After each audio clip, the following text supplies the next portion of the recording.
História, um áudio salvo às 3h17. Se você estiver ouvindo esta história sozinho, em casa, existe um detalhe importante. O que aconteceu com Ethan Cole só começou depois que ele teve certeza absoluta de que não havia mais ninguém acordado além dele. Nenhum vizinho. Nenhum som na rua. Apenas o silêncio perfeito que costuma existir pouco antes de algo dar errado. Ethan morava em Boulder, Colorado, em um apartamento pequeno, no último andar de um prédio antigo. Trabalhava como editor de áudio freelancer, especializado em restaurar gravações danificadas, chamadas antigas, fitas de secretária eletrônica, arquivos de voz que as pessoas não conseguiam mais ouvir. Ele passava horas isolado, usando fones, ouvindo fragmentos de vidas alheias.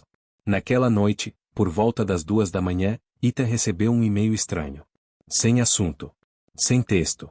Apenas um anexo de áudio nomeado 317 em ponto val. Ele pensou em ignorar.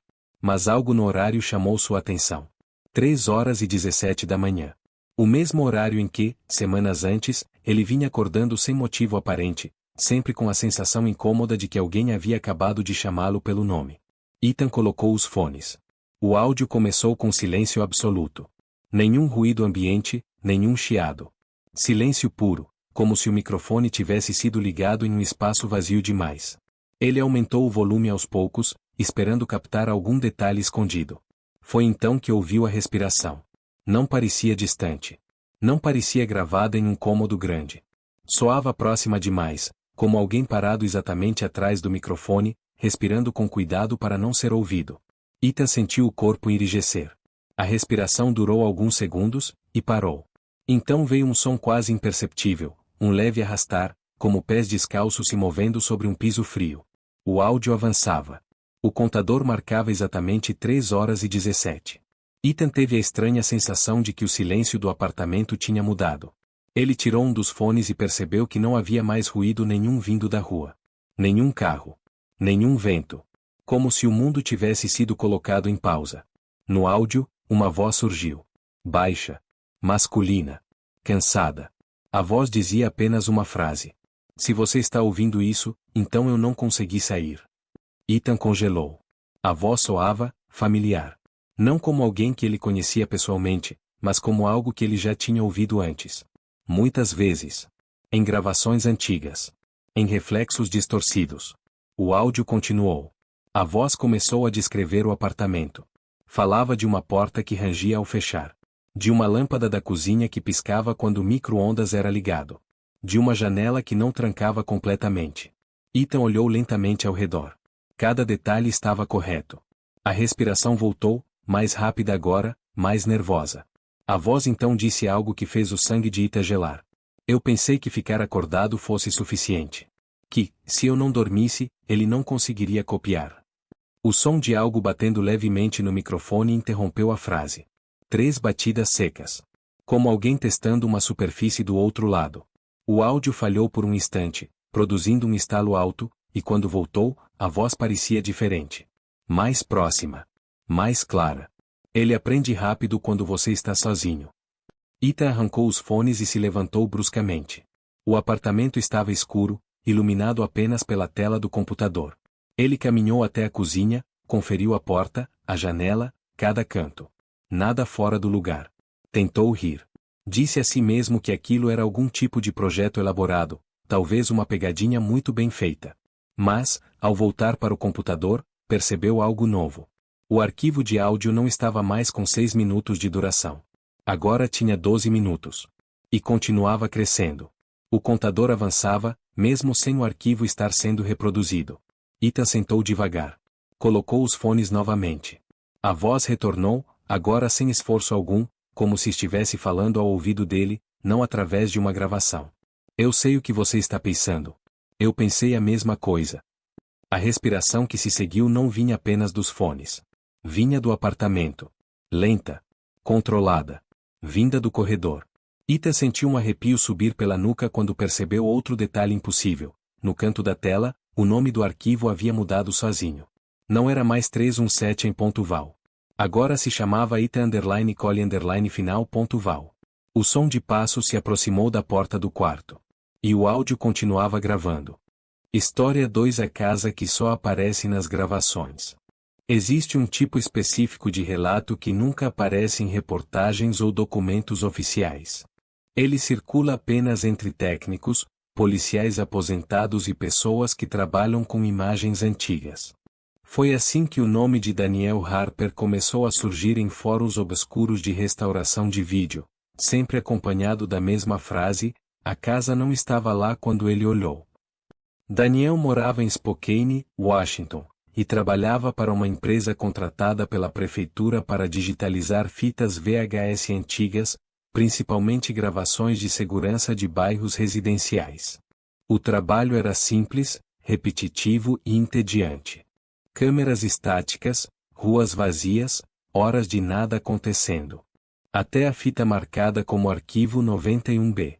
Ela havia sido encontrada durante a reforma de um depósito municipal. Nenhuma identificação clara, nenhuma data legível. Apenas uma fita VHS com mofo nas bordas e um cheiro antigo de plástico queimado. Daniel colocou a fita para rodar esperando mais do mesmo. A imagem mostrava uma rua residencial comum.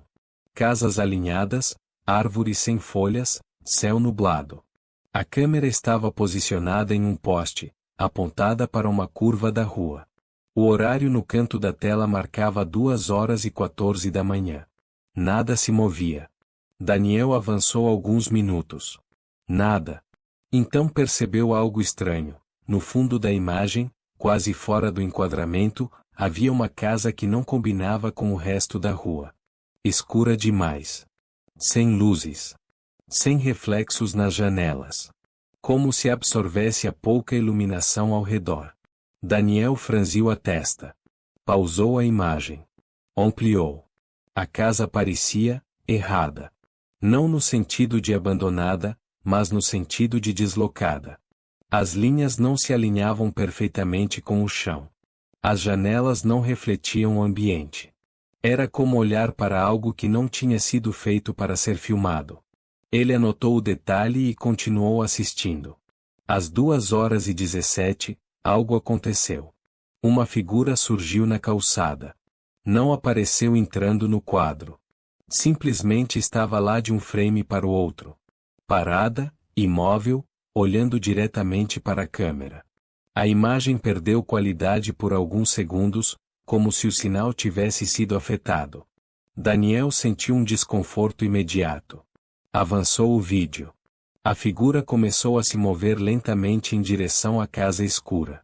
Cada passo parecia ligeiramente atrasado em relação ao próprio corpo, criando um efeito sutil de arrasto, quase imperceptível se você não estivesse procurando por isso.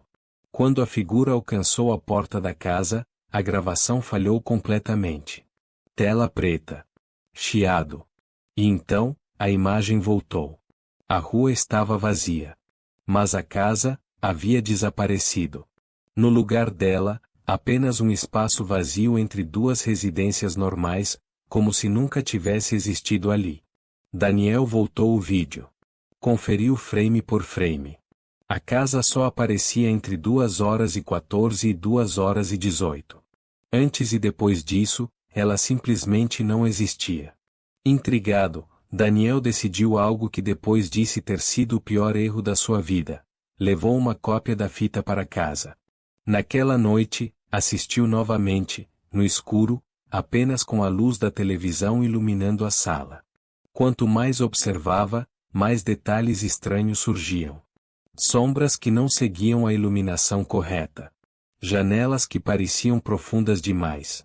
Como se houvesse espaço demais dentro da casa para o tamanho que ela aparentava ter. Quando a figura apareceu novamente às 2h17, Daniel sentiu um arrepio forte. A figura estava diferente. Mais próxima. Ele pausou. O rosto estava distorcido pela baixa resolução, mas algo era claro, os olhos estavam abertos demais. Não piscavam. Não refletiam luz. Daniel percebeu então outro detalhe impossível.